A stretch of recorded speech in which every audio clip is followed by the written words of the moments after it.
지난주에는 홍해 기적의 감격에 사무쳐서 모세와 모세의 누나 미리암과 모든 백성들이 하나님을 찬송하는 장면을 우리는 생각해 보았습니다.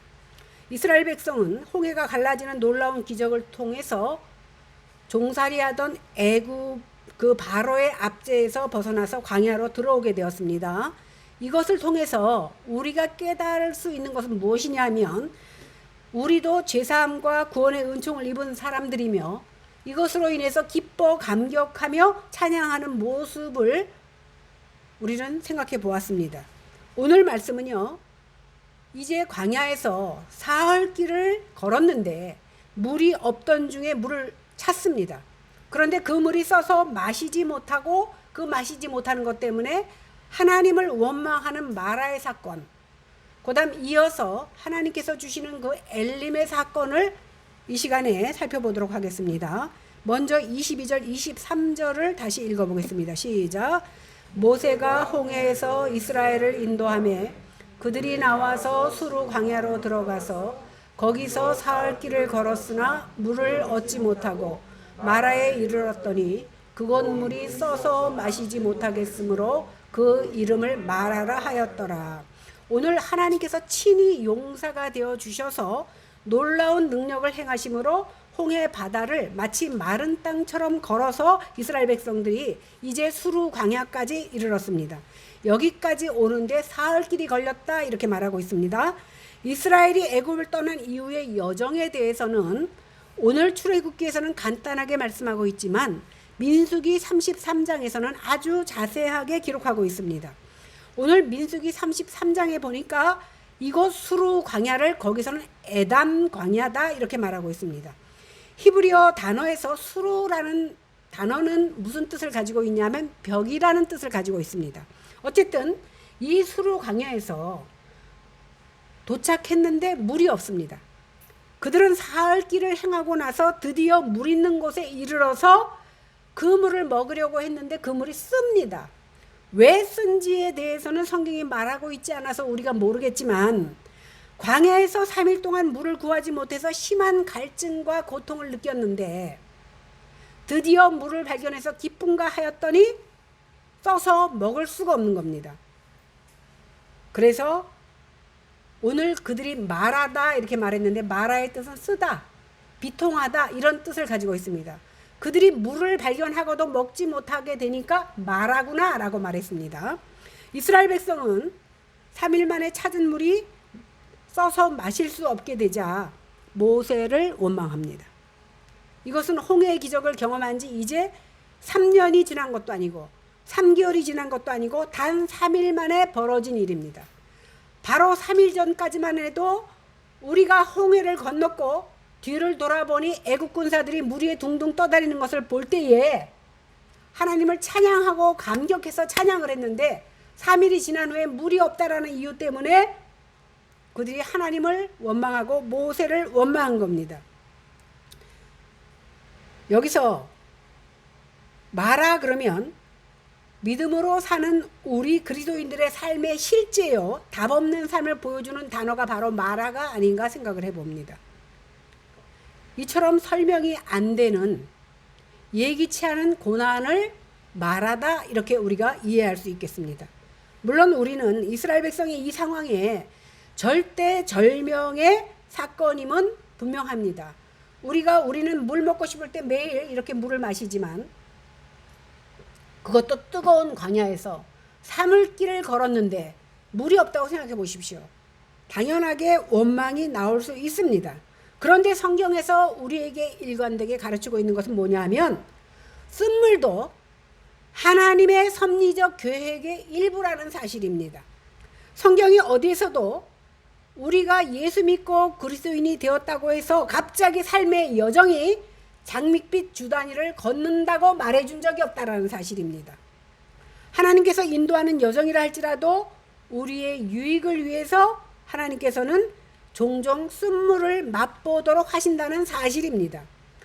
우리가 인생에서 쓴물을 만나게 될 때 쓴물도 하나님의 섭리적 계획의 일부라는 사실을 깨닫고 나면 우리는 하나님 앞에 원망하지 않고 오히려 주님 앞에 기도할 수 있는 사람이 된다라는 사실입니다.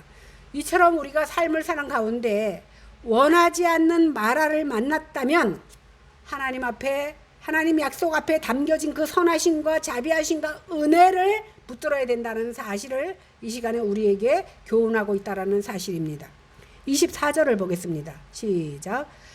백성이 모세에게 원망하여 이르되 우리가 무엇을 마실까 하매, 백성들이 물이 써서 마시지 못하자 바로 모세를 원망합니다.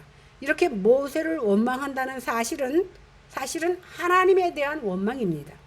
3일 전까지만 해도 그렇게 하나님을 구원을 찬양하더니 이스라엘 백성들이 단 3일 만에 물이 없으니까 모세와 하나님을 원망하고 있습니다. 이런 극과 극적인 모습이 바로 이스라엘 백성들만의 문제가 아니라 바로 우리들의 모습이라는 사실입니다.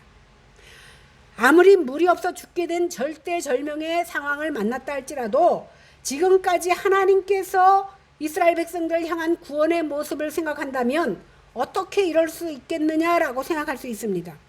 그래서 사도 바울은 이 사건을 떠올리면서 고린도전서 10장 10절에 이렇게 말씀합니다. 그들 가운데 어떤 사람들이 원망하다가 멸망시키는 자에게 멸망하였나니 너희는 그들과 같이 원망하지 마라. 여기서 사도 바울이 원망하지 말라고 말하면서 하는 경고가 뭐냐면 너희가 원망하니까 하나님께 매를 맞는다 이 정도가 아닙니다. 너희가 원망해서 하나님께 멸망을 당했다라고 말하고 있습니다. 사실 사도 바울의 이 지적은요, 너희가 잘 몰라서 신앙이 약해서 이것을 말하는 것이 아닙니다. 신앙이 약하거나 미성숙해서가 아니라 너희들이 불신앙 때문에 원망했다라는 겁니다. 불신앙으로 원망한 이스라엘 사람들은 비록 홍해를 건넜지만 다 광야에서 죽습니다. 그리고 광야에서 죽을 뿐만이 아니라 죽다 보니까 가나안 땅에 못 들어가잖아요. 가나안 땅에만 못 들어간 것이 아니라 그들 중에는 그 원망으로 인하여 영원한 멸망에 빠진 자가 있었다라는 사실을 오늘 출애굽기에서는 알려주고 있는 겁니다. 그러므로 사도 바울은 우리에게 어떠한 일을 만나도 원망하지 말라고 말씀해 주고 있습니다. 그럼 전지전능하신 하나님께서 왜 이스라엘 백성들에게 물이 없는 곳으로 인도하셨느냐는 겁니다. 우리가 광야 생활을 이스라엘이 광야로 나왔을 때 하나님께서는 불기둥과 구름기둥으로 인도하셨어요. 그런데 홍해를 마른 땅까지 건너게도 해주셨습니다. 그렇게 전지전능하신 하나님께서 물이 있는 곳으로 바로 다이렉트로 연결해 주시면 칭찬받고 박수 받을 텐데 왜 이렇게 물이 없는 곳으로 인도하셨느냐는 겁니다. 25절 26절 읽겠습니다. 시작. 모세가 여호와께 부르짖었더니 여호와께서 그에게 한 나무를 가르치시니 그가 물에 던지니 물이 달게 되었더라. 거기서 여호와께서 그들을 위하여 법도와 율례를 정하시고 그들을 시험하실세 이르시되 너희가 너희 하나님 나 여호와의 말을 들어 순종하고 내가 보기에 의를 행하며 내 계명의 귀를 기울이며 내 모든 규례를 지키면 내가 애굽 사람에게 내린 모든 질병 중 하나도 너희에게 내리지 아니하리니 나는 너희를 치료하는 여호와이니라. 백성들의 원망 소리를 듣고 모세는 바로 무릎을 꿇고 하나님 앞에 부르짖어 기도합니다. 그들의 원망함으로써 사흘 전에 그렇게 하나님을 찬양하던 그 감격을 다 쏟아버립니다. 모세가 하나님께서 지시하신 한 나무를 물에 던지자 물이 단물로 변합니다. 그런데 왜 하나님께서는 처음부터 단물을 주셨으면 불평도 원망도 없었을 텐데 왜 먼저 쓴물을 만나게 하시고 그 물을 달게 변화시켰느냐는 겁니다. 그 이유는 오늘 본문이 뭐라고 얘기합니까? 바로 그들을 시험한 거예요. 백성들은 이 시험을 통해서 얼마나 우리가 불순종의 사람인가를 드러낸 거예요. 그렇게 하나님께서 가나안 땅으로 인도하시겠다고 인도해 내셨고 10가지 재앙을 통하여서 애굽 사람들에게 당하는 그 재난을 우리에게는 당하지 않게 하셨고 홍해 바다가 갈라져서 마치 마른 땅처럼 건넜고 쫓아오는 애국 군사를 그 물에 수장시켰던 사건을 보고 박수쳤던 그들이, 그 큰일을 본 이스라엘 백성들이 물 없다고 바로 하나님과 모세를 원망하면서 그 감격을 다 쏟아버린 겁니다. 이것이 바로 하나님을 향한 믿음이 없는 이스라엘 백성들의 불신앙을 드러낸 행위인 겁니다. 오늘날도 하나님께서는 이스라엘 백성들에게 시험했던 것과 똑같이 우리들을 시험하고 계십니다. 내 스스로 살 길을 마련하고 나서 든든히 여기고 사는지, 진정 하나님을 믿고 사는지 시험하는 겁니다. 나는 직장도 든든하고 보험도 들어놨고 연금도 들어놨기 때문에 내 장래는 안전하다라고 여기며 살거나, 아직도 준비가 안 됐으니까 어떻게 해서든지 부지런히 돈을 모아서 장래를 준비해야 된다거나 이렇게 생각하는 모습으로 삶을 살아가는 것이 바로 우리들의 모습입니다. 그죠? 노후 준비 해놨거나 아니면 준비가 안 돼서 열심히 준비하거나 열심히 살아가는 것이 바로 우리들의 모습입니다. 그러니 우리는 아직도 주님의 말씀보다 돈을 믿고 나를 믿고 살고 있는 것이 우리들의 현실이라는 사실입니다. 그런데 하나님께서는 이스라엘에게 가나안을 약속하셨고 3일 전까지 인도하심을 경험한 이스라엘 백성들이 중간에 물이 없다고 금방 그 은혜를 잊어버리고 원망하기 시작합니다. 그러니까 그들이 생각하는 건 뭐예요? 목타니까 물밖에 생각나지 않는 겁니다. 여호와께서 이스라엘 백성들을 출애굽하게 하신 이유는요, 그들의 조상과 한 약속을 지키기 위해서입니다. 오늘 출애굽한 이유가 뭡니까? 가나안까지 끌고 가기 위해서 출애굽을 시킨 거예요. 그러면 아직 가나안이 멀었습니다. 그러면 하나님께서 어떻게 해서든지 이스라엘 백성들을 인도하실 것을 그들은 믿었어야 돼. 왜? 10가지 재앙을 겪었고 홍해를 갈라서 여기까지 오게 하신 하나님께서 물 하나 해결 못해서 그들을 여기서 죽게 하겠느냐는 겁니다. 그런데 그들은 그만큼 하나님을 겪고도 다시 하나님을 원망했습니다. 그들에게는요, 당장 발등에 불이 떨어진 것이 급하지 가나안 땅이 급한 게 아닙니다. 당장 먹을 물이 급하다라는 소리입니다. 그러므로 성도가 믿음이 있는가 없는가는 언제 알 수 있습니까? 어려움을 당했을 때 알 수 있습니다. 어려움을 당했을 때 초연하게 하나님 앞에 기도하며 그것을 이기는 사람이 있는가 하면, 어려운 문제가만 닥치면 바로 이스라엘 백성들 같이 하나님과 모세를 원망하는 이러한 사람들입니다. 이러한 이스라엘 백성들이 오늘 하나님의 시험에 불합격한 겁니다. 이것을 통해서 이스라엘 백성들의 믿음 없음을 드러내는 것과 동시에 하나님은 신실하신 하나님임을 우리들에게 보여주고 있습니다. 그럼 오늘날 우리는 어떻습니까? 이스라엘 백성들과 똑같은 사람들이 바로 우리들입니다. 우리도 당장 어려움이 닥치면 그 어려움 때문에 하나님이고 뭐고 안 보여. 그래서 어떻게든지 내가 살아남으려고 발버둥 치는 것이 바로 우리들입니다. 우리 믿음의 선진들은 어떻게 했습니까? 그러나 굶주리고 박해를 받으면서 굳건하게 하나님의 약속의 말씀을 지켰습니다.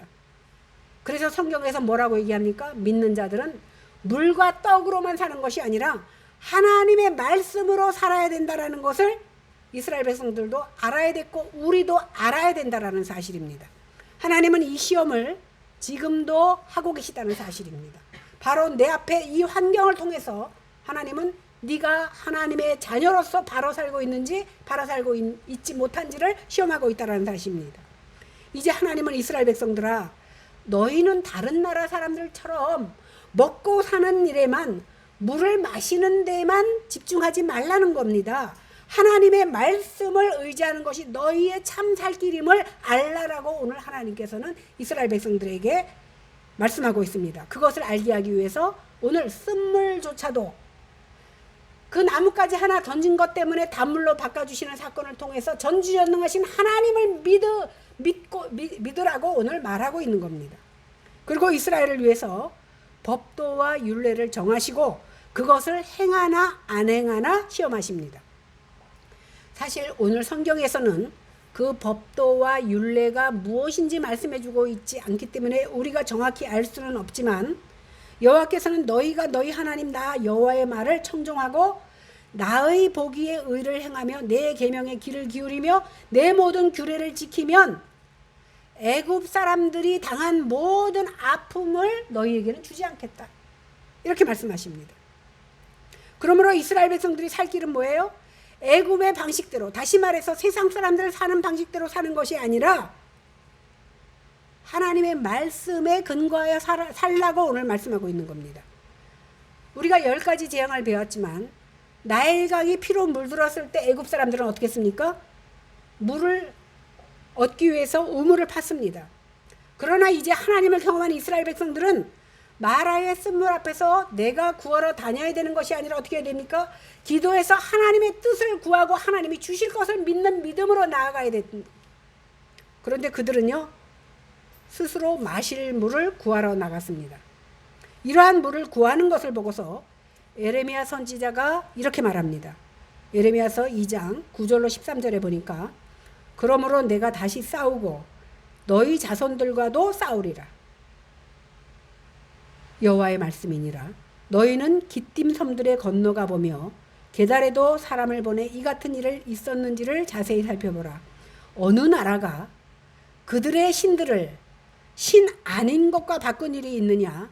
그러나 나의 백성은 그의 영광을 무익한 것과 바꾸었도다. 너 하늘아 이 일로 말미암아 놀랄지어다 심히 떨지어다 두려워할지어다 여호와의 말씀이니라.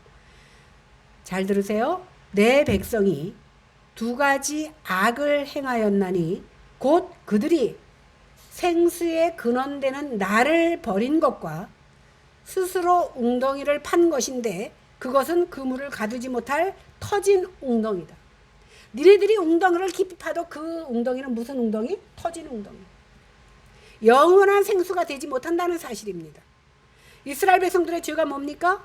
생수의 근원 되신 하나님을 버린 거예요. 하나님을 무시해버렸어요. 그 다음에 스스로 살겠다고 웅덩이를 판 것입니다. 지금도 이스라엘 백성들은 하나님의 말씀을 의지하는 것이 아니라 어떻게 합니까? 스스로 웅덩이를 파고 물을 찾아 나섭니다. 그 물을 찾아 나서서 만난 물이 바로 마라입니다. 물을 찾긴 찾았는데 그 물은 마실 수가 없는 쓴 물이고 그 물을 먹으면 오히려 죽는 물이라는 사실입니다. 지금 출애굽한 이스라엘 백성들은요, 스스로 찾아낸 물을 마시고 산 것이 아니라 어떻게 살았습니까? 모세의 기도로 달게 된 물을 먹고 살았습니다. 오늘날 우리도 늘 우리의 살 길을 스스로 부지런히 찾아 나서는 것이 바로 우리들입니다. 그러나 우리가 하나님 없이 찾는 것이 어떤 물이에요? 마라와 같은 물입니다. 열심히 노력하고 땀을 내고 열심히 고생을 했지만 결국 헛수고가 된다라는 사실입니다. 그러나 우리가 하나님 없이 찾는 것들이 마라와 같은 쓴물이라면 결국은 우리를 살리지 못한다는 사실입니다. 그러니까 우리가 가진 모든 것은 의지의 대상이 되지 못한다는 사실입니다. 그러니까 재물도 명예도 지위도 결과적으로는 우리의 의지의 대상이 되지 않는다는 사실입니다. 그러므로 우리의 삶이 쓴물이 되지 않으려면 그러한 것들을 의지하지 말고 오직 하나님만 의지해야 됩니다. 주님 안에서 내일 일을 염려하지 않는 것이 바로 믿음입니다. 이제 마라의 쓴물처럼 우리가 스스로 판 쓴물을 먹고 있지는 않은지 이 시간을 통해서 우리가 돌아봐야 될 줄로 믿습니다. 그런데 문제는 뭐냐면 내가 마시고 있는 물이 마라인지조차 모르고 산다는 것이 문제입니다. 모르니까 부지런히 자신이 스스로 웅덩이를 만드는 겁니다. 그것이 바로 생수의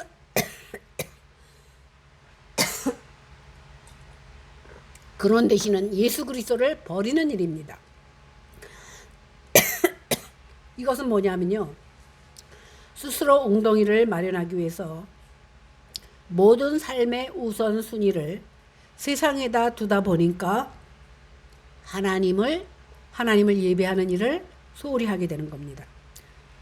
지금 우리는 스스로 웅덩이를 파고 있지 않는지 생각해 보시기를 바랍니다. 우리가 스스로 웅덩이를 파고 있다면 그 웅덩이가 바로 마라의 쓴물입니다. 이것은요, 나의 하나님 말씀보다 내 생활, 내 통장을 더 믿겠다는 겁니다. 여호와 하나님께서는 이와 같은 우리를 지금도 시험하고 계십니다.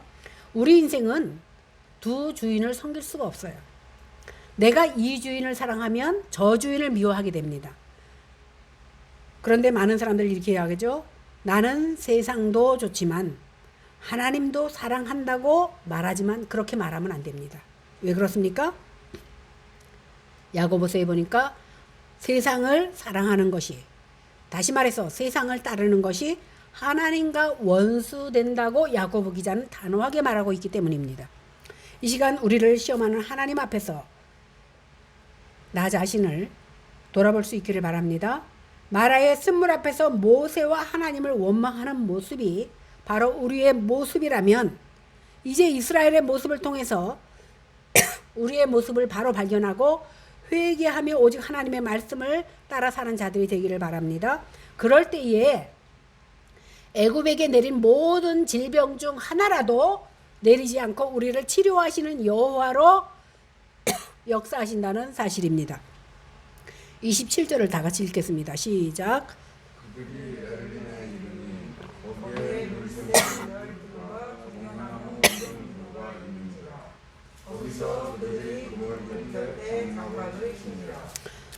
이제 마라를 거쳐서 이어서 엘림에 이르게 되는데 그것은 샘이 하나가 아니라 12샘이 있고 종려나무 그루가 70그루가 있어. 그러니까 오아시스가 12개나 있고 종려나무가 많이 있다는 건 뭐예요? 물을 마시는데 그늘도 있다라는 것을 말하는 겁니다. 여기서 12과 70은 엘림의 완전성을 상징하고 있습니다. 그러니까 우리가 느낄 수 있는 최고의 만족된 장소가 바로 엘림입니다. 백성은 그곳에서 장막을 쳤는데 전후 사건들을 계산해 보니까 그들이 최대 5주간 아니면 한 달간 그 엘림 주변에서 생활을 하게 됩니다. 이 엘림에서 보낸 시간은요, 고통스러웠던 그 노예 생활을 벗어나서 경험하는 최고의 달콤한 휴가와 같은 생활입니다. 더 이상 노동도 안 하지요. 등에 채찍질하는 애국 군사들도 없지요. 누구의 눈치도 보지 않고 그들만의 새로운 생활 가운데서 이제 그야말로 휴양지 같은 곳에서 아름다운 생활을 하고 있는 겁니다. 이처럼 엘림은 하나님께서 하나님의 자녀들의 답없는 인생에 주신 위로의 선물입니다. 여기서 보내는 시간은요, 벅찬 기쁨이 넘치고 모든 것이 만족스럽습니다. 그러다 보니까 저절로 하나님을 찬양하게 된다는 거예요. 그리고 기쁨이 충만합니다. 그런데요, 엘림은 그리스도인의 삶에서 믿음으로 경험하는 실제적인 삶이었던 것은 분명합니다. 그런데 이것이 기쁨의 현재적 흘러넘침이라고 한다면, 그리고 그리스도인의 삶은 매 순간 엘림처럼 기쁨이 넘치는 삶이어야 된다고 한다면, 지금 우리가 엘림과 같은 생활이 아니라 마라와 같은 생활을 하고 있다면 우리의 믿음에 문제가 있지 않느냐라고 생각할 수 있지 않느냐는 겁니다. 무슨 말인지 이해가 되죠? 만약에 엘림같이 평안하고 안전한 삶만이 그리스도인이 누리는 삶이라고 한다면, 나에게 어려움이 닥치면 하나님이 나를 버렸거나 하나님을 잘 못 믿어서 그런다고 생각할 수 있지 않겠느냐는 겁니다. 그런데요, 그리스도인의 삶이라고 해서 엘림만 있는 것이 아닙니다. 예수님을 믿어도 엘림도 있고 마라도 있습니다. 단물도 먹을 수 있고 쓴물도 먹을 수 있고 그늘도 있고 쨍쨍한 태양볕 가운데 홀로 있을 때도 있다라는 겁니다. 그리스도인의 삶이 매일 기쁨이 넘치고 흥분된 삶만 있는 것이 아니라는 겁니다. 더군다나 이 거룩한 기쁨은요, 단순한 감정으로 해결되는 것이 아니에요. 왜 그러냐면 봅시다. 사도 바울은 근심하는 자 같으나 항상 기뻐하고 이렇게 말하고 있습니다. 여러분들, 우리가 사도 바울의 삶을 돌이켜보면요, 제가 터키에 갔다 왔는데, 터키는요 우리나라의 남북한 합한 것에 뭐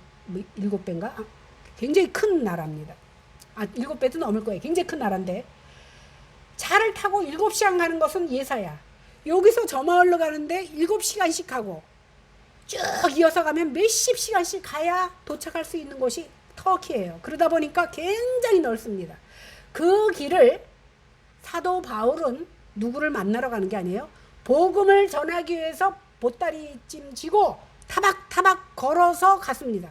그런데 복음을 전했다는 이유 때문에 성경에 보니까 어떻게 됩니까? 매 맞는데 그냥 매 몇 대 맞은 게 아니라 태창으로 맞아서 죽은 줄 알고 쓰레기장에 갖다 버린 것이 한두 번이 아니야. 그러면 우리가 보기에 얼마나 비참한 삶입니까? 그 비참한 고난 가운데 있을 때 오늘 사도 바울이 뭐라고 했냐면 근심한 자 같으나 내 속에는 기쁨이 넘친대. 이해가 돼요? 매 죽도록 맞았는데 왜 기쁨이 넘친지 압니까? 나의 속에는 그리스도가 있고 그 그리스도를 믿지 않는 자들에게 전했을 때 그리고 그가 하나님의 복음을 받아들였을 때 그것으로 인한 기쁨이 얼마나 충만하냐면 내가 매 맞아서 아프고 죽는 것은 아무것도 아니라는 거예요. 그러니까 우리 눈에는 답답한 환경 속에 근심해야 마땅할 것 같은 그 현실을 바울이 살았지만 그 속에는 기쁨이 충만하다라고 고백하고 있는 겁니다. 그러니까 그 안에서 사라지지 않는 기쁨이 항상 있었어요. 왜? 그리스도 때문에. 그러니까 성경에 항상 기뻐하라는 것은 엘림에 처해 있기 때문에 기뻐하라는 말이 아니라는 겁니다. 우리가 처하는 삶의 자리는 때로는 마라일 수도 있고 엘림일 수도 있지만 처하는 자리가 마라라 할지라도 우리 속에 그리스도로 인하여 기뻐하는 삶, 그게 바로 항상 기뻐하는 삶이라는 겁니다. 이제 모세의 중재로 쓴물이 마실 수 있는 단물이 되었듯이 우리의 인생도 모두 지옥 같은 쓴맛을 맛봐야 당연합니다. 왜? 죄 때문에. 그러나 우리 인생들이 영생수를 마시게 된 이 사실로 인해서 평생 우리는 기뻐하고 감사할 수 있다는 거예요. 이것을 알았기 때문에 사도 바울은 그런 고난 가운데서도 감사가 넘쳤다라는 겁니다. 우리가 확실히 알아야 될 것은 뭐냐면 하나님께서 이스라엘을 출애굽시킨 것은요, 그들이 엘림에서 편하게 먹고 살다가 죽게 하려고 한 것이 아닙니다. 이스라엘 백성들을 거기서 5주나 한 달간 살았다 그랬는데 아마 영원히 살고 싶었을 거예요. 왜? 물도 풍성하지, 그늘도 졌지, 먹을 거 하나님께서 주시지. 그러니까 거기 살고 싶었을 겁니다. 그러나 엘림은 광야를 가는 과정의 오아시스일 뿐이지 아직 가나안이 아니라는 사실입니다. 이것을 잊어버리면 현재의 평안함, 이 땅에서의 안락함을 장래에 비교할 수 없는 가나안과 바꾸려고 합니다. 이것이 너무나 많은 신자들이 이 땅에서 성장하지 못하고 무력하게 살아가는 이유 중에 하나입니다. 먹고 살기 힘들 때는 돈 벌어야 되겠어 못 나오고, 먹고 살만하니까 먹고 살만해서 하나님을 잊어버리는 경우가 바로 우리들의 인생이라는 겁니다.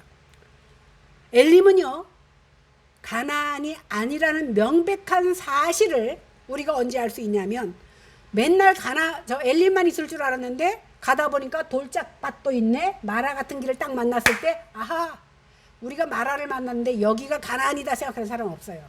마라 만나면 어려운 인생길 빨리 가나안을 향해 가자 그럽니다. 그런데 엘림을 딱 만나면 야, 여기가 가나안이구나, 여기가 천국이네. 오늘 시원하게 틀어놨더니 우리 김영민 성도님이 교회 들어, 야, 여기가 천국이래. 우리 인생은 좀 편하면 천국 같고 좀 고통스러우면 지옥 같아. 그렇게 생각하는 것이 당연합니다. 그러나 분명한 것은 엘림도, 그 편한 엘림도 광야의 한복판에 있는 오아시스지 거기가 가나안은 아니라는 겁니다. 그런데 우리는 마라를 만나면 하나님 빨리 벗어나게 해주세요 기도해요. 근데 엘림 만났는데 빨리 가나안 가게 해주세요 기도하는 사람 없다라는 사실이에요. 그래서 오늘 마귀가 속삭입니다. 여기가 이렇게 편하고 좋은데 여기가 가나안이고 여기가 네가 축복받아서 여기 있는 거니까 그냥 있으면 돼라고 속삭이는 것이 바로 마귀라는 사실이에요. 이렇게 이렇게 엘림이 가나안으로 보이게 하는 것이 바로 유혹입니다. 그리고 엘림을 가나안으로 삼고 사는 것이 바로 타락한 인생입니다. 우리에게 엘림을 허락하신 것이 바로 하나님의 은혜예요. 하나님께서 우리에게 거기에 머물게 하시는 동안에 우리는 그 은혜를 맛보면 됩니다. 그러니까 오늘 사도 바울은 내가 부족한 것에도 처할 수 있고 부한 것에도 처할 수 있지만 거기서 자족하는 법을 배웠다. 돈이 많으면 그것으로 남을 구제하고 하나님을 나타내고 살고, 없으면 없는 대로 주님 앞에 기도하며 기도 생활을 하며 사는 것이 바로 사도 바울의 생활이었다라는 겁니다. 그래서 우리에게 엘림을 허락하신 것도 하나님의 은혜요, 마라를 허락하신 것도 하나님의 은혜입니다. 그러니까 엘림은요 가나안이 아닙니다. 보너스요, 선물입니다. 왜? 맨날 우리에게 마라만 있어 보세요. 한 발짝 가서 또 넘어지고 한 발짝 가서 또 넘어지고, 이러한 삶을 산다 그러면 우리는 살 수가 없어. 그래서 하나님께서는 마라도 허락하시고 엘림도 허락하시면서 그 가운데서 가나안을 바라보고 나아가게 만든다는 사실입니다. 이렇게 엘림은요 광야 생활에 지친 우리를 위로하시는 하나님의 선물입니다. 우리가 목적지로 삼아야 될 곳은 엘림이 아닙니다. 어떻게 해서든지 우리가 편안하면 엘림에 오래 머물고 싶어 합니다. 그러나 세상이 아무리 풍요롭고 안전하다 할지라도 아직 가나안이 아니라는 사실입니다. 우리의 목적지는 천국이지 가나안이지 여기가 아니라는 사실입니다. 우리를 기다리는 천성이 있음을 분명히 알아서 영광의 나라를 소망하며 살아야 된다는 것을 잊지 말아야 됩니다. 언제라도 주님께서 일어나서 가라 그러면 우리 일어나서 가야 돼.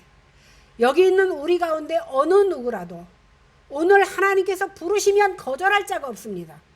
그래서 하나님께서 너 엘림이 좋아? 그러나 오늘 일어나 나와라 그러면 우리는 나갈 수밖에 없는 연약한 인생이라는 사실입니다. 이것이 오늘 본문을 통해서 그리고 성경 전체를 통해서 하나님께서 사랑하는 자녀들에게 주시는 교훈입니다. 하나님의 은혜는 결코 모든 사람에게 동일하게 주어지지 않습니다. 내가 지금 엘림을 만났다고 해서 모든 사람이 엘림을 만나는 것이 아닙니다. 나는 엘림이지만 저 사람에게는 지금 마라일 수가 있어요. 그러나 엘림이 됐든지 마라가 됐든지 이것이 하나님의 은혜요 섭리 가운데 있다라는 사실을 깨닫고 엘림에서 누리는 행복이 있지만 마라를 통해서 하나님을 만난다면 그 또한 행복이라는 사실을 우리가 알아야 됩니다. 그러니까 거듭난 하나님의 자녀는 이제 엘림이 됐던 마라가 됐던 외적 상황이 행복과 불행의 기준이 되지 못한다라는 사실입니다. 아까도 말씀드렸지만 사도 바울은 매를 진창 맞아서 죽은 줄 알고 쓰레기장에 갖다 버렸는데도 그 가운데 기쁨이 충만했다 그랬어요. 그러니까 세상적으로 겪는 마라나 세상적으로 겪는 엘림이 우리의 불행과 행복의 기준이 되지 못해요. 누구에게는? 믿는 자들에게는. 왜? 그리스도가 내 안에 있고 우리의 소망이 저 가나안 천국이 있기 때문에 지금은 엘림이어도 광야고 마라여도 광야입니다. 그렇기 때문에 우리는 가나안을 향하여 나아가야 될 줄로 믿습니다. 이런 과정을 겪으면서 오직 하나님 나라를 소망하며 나아가는 것이 바로 우리들이어야 된다는 사실입니다. 이 시간에 성령 하나님께서 우리에게 은혜 주셔서 엘림이라고 감사하고 마라라고 투정하고 불평하지 않고 엘림과 마라가 모두 하나님의 섭리 가운데 은혜와 사랑으로 주신다는 사실을 깨닫고 우리가 엘림 가운데 취해서 타락된 모습을 하고 있을 때 우리 하나님께서는 어느 순간 우리의 환경을 마라로 바꿔주십니다. 왜? 그곳에서 깨닫고 하나님을 발견하기 위해서. 그래서 오직 우리의 소망을 주님께 두고 하나님의 십자가의 보혈의 은혜를 찬양하며 주님의 말씀을 따라 사는 저와 여러분들이 되시기를 주님의 이름으로 간절히 축원합니다. 기도하겠습니다. 오늘 마라와 엘림의 사건을 통하여서 우리에게 귀한 교훈 주심을 감사합니다. 우리가 마라에 처해 있다 할지라도 이것이 하나님의 섭리 가운데 은혜로 주신 것을 깨닫고 이곳에서 하나님을 더욱더 가까이하고 발견할 수 있는 저희들이 되게 하시고, 엘림을 만났을 때 이곳에 궁뎅이를 붙이고 머물려고 하는 것보다는 이것이 하나님께서 마라 같은 인생 가운데 주신 선물이요 은혜요 보너스임을 깨닫고 그 가운데 하나님을 찬양하는 저희들 되게 하여 주시기를 원합니다.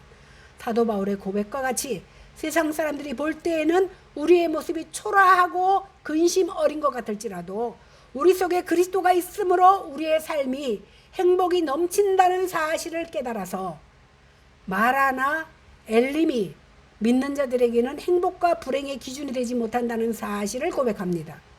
이러한 차원적인 믿음이 우리에게도 있게 하여 주셔서 어떠한 상황을 만나든지 주님이 나와 함께 있음으로 말미암아 감사하고 기뻐하는 우리들의 신앙이 되게 하여 주시옵소서. 감사드리며 예수님 이름으로 간절히 기도하옵나이다. 아멘.